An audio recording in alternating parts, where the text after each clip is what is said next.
Hey everyone, it's Kenji, and we're gonna make some tom yum soup. So this version, it's a little bit different from the sort of super classic version. So in like the most traditional version, you would start is a sort of clear. Oops, dropped a lime leaf. Is a sort of clear soup. This one we're doing a kind of more modern version called nam som with it has evaporated milk added to it, so it's a kind of creamy version, as well as nam perk pao, so chili jam. But we'll talk about that when we get to it. So I'm starting with some lemongrass.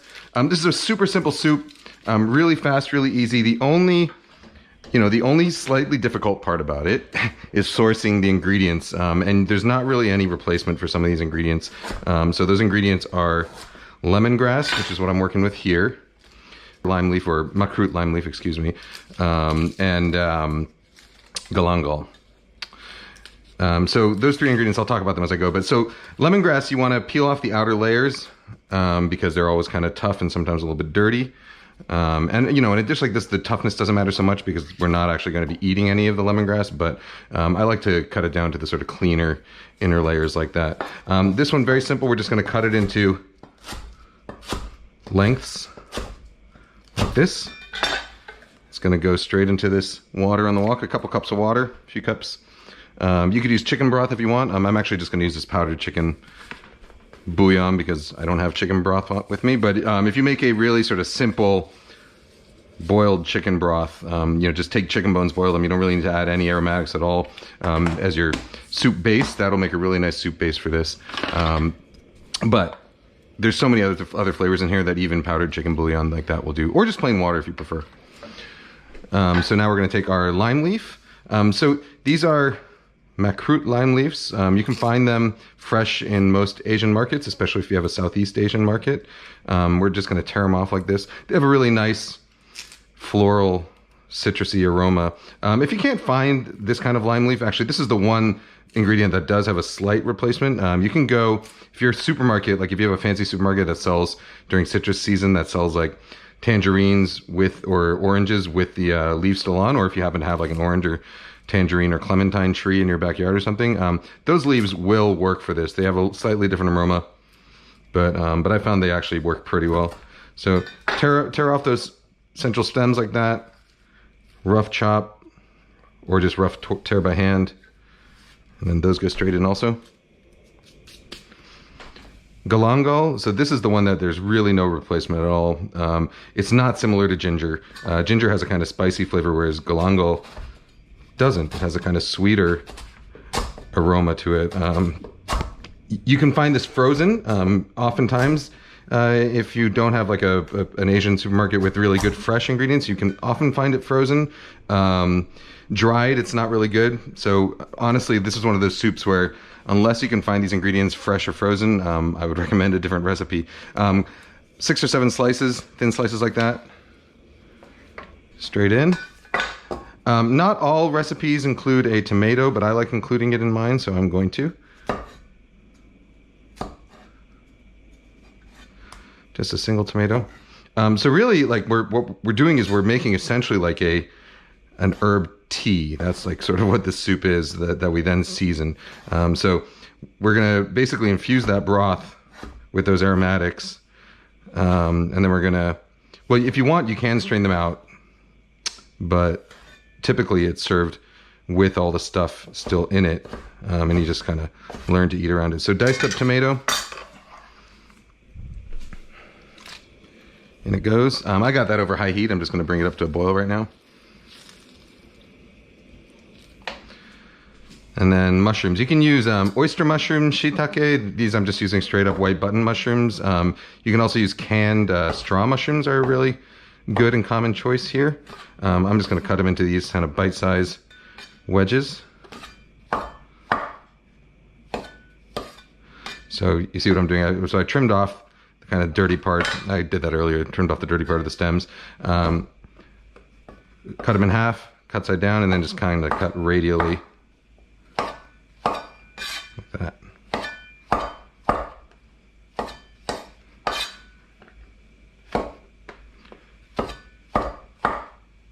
See?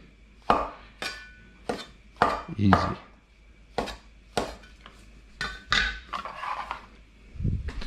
Straight in.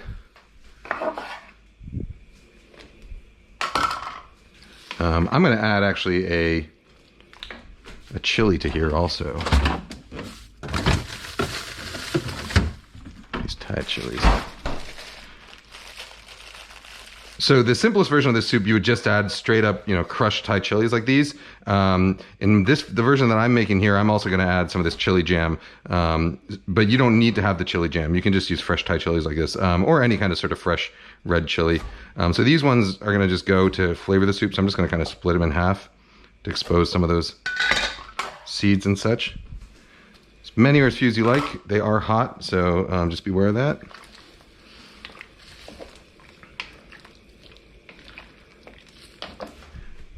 Now I'm going to add some tofu. So tofu, I have this half block of tofu. By the way, tofu, if you only use part of your tofu, the best way to store it is to put it in a container like this, cover it with fresh water, seal it, and put it in the fridge. That way it doesn't dry out, stays fresh. I'm doing tofu. I think probably the most common addition to this soup would be tom yum goong, so with shrimp. So you could use whole head on shrimp would be the best bet, but you can also use peeled or frozen or whatever. It doesn't matter too much. But I'm just going with tofu because I had this tofu in the fridge and I don't have any shrimp.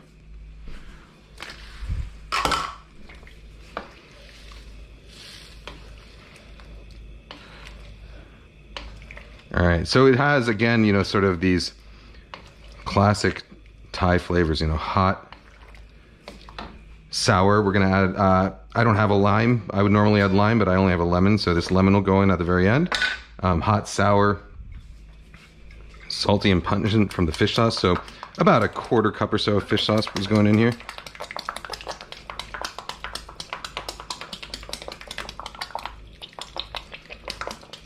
More or less to taste.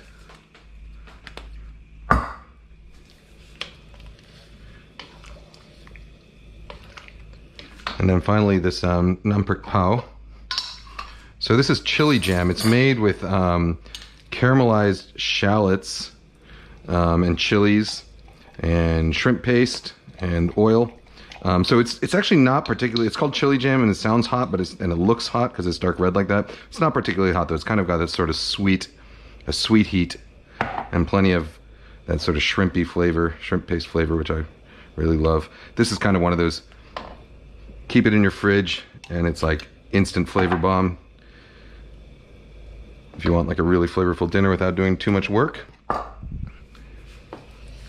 Add it to like any kind of noodle soup. Even if you're like making like instant ramen, add like a spoonful of chili jam to it. Delicious.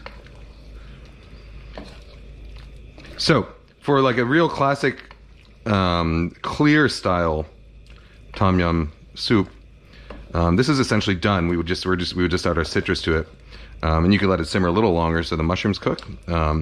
But for my version, the version I'm making today, I'm going to be adding some of this, evaporated milk. And note that it is probably going to curdle, and that is fine. It just happens. It'll first look creamy and nice like this, and then it'll curdle. And you always want to taste everything. And adjust seasoning at the end.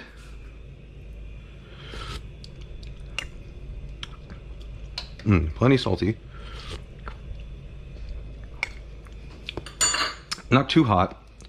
But that's okay. So one thing I like to serve with this at the table, you can either serve just straight up chilies, or you can serve it with a non-plop prick. Oh, in one of my previous videos, I'll link to it, for my Thai omelet video, I showed a method for making non-plop prick, which is a fish sauce and chili condiment. I showed a method where I did it in a mortar and pestle, and I added sugar and lime juice and garlic.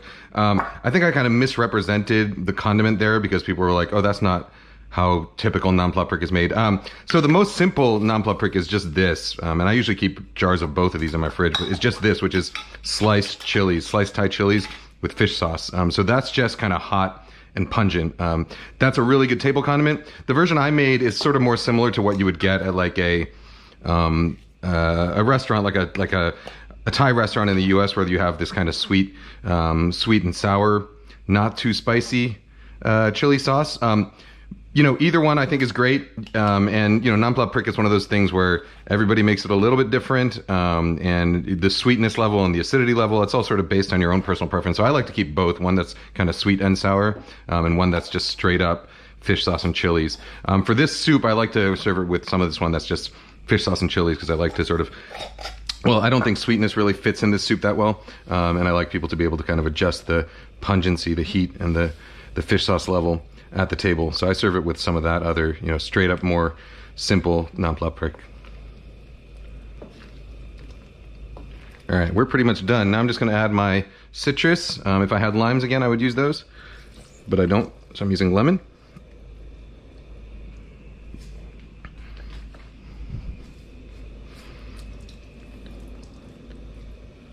And now typically this would be served, you would finish this with like a big handful of chopped cilantro or culantro. Culantro is like it's also called sawtooth herb. It's sort of like, it tastes similar to cilantro, but a lot stronger. So if you're one of those people who don't like cilantro, you won't like culantro probably. Neither my wife nor my daughter like cilantro. So I'm not using cilantro or culantro in this. I'm just going to finish it off with a little bit of chopped basil, which is definitely not the, you know, traditional choice, but any herb that you like would do. So this is purple Thai basil. You could use cilantro, culantro, Italian basil, Thai basil, mint, whatever you feel like doing is fine. And that is that. That's all it is. Soup is done. I'm gonna serve myself up some.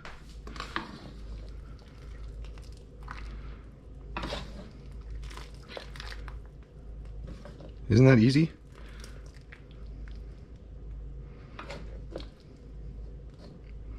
Get some of those nice chunks in there. All right, and I'm gonna give myself a spoon of this. Some extra heat on top.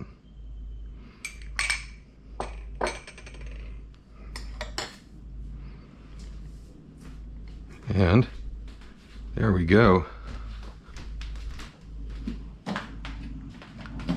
How's that look to you?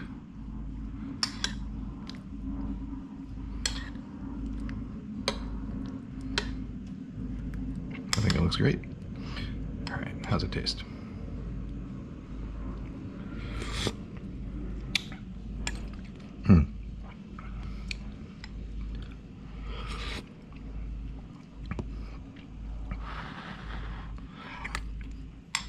Yeah, not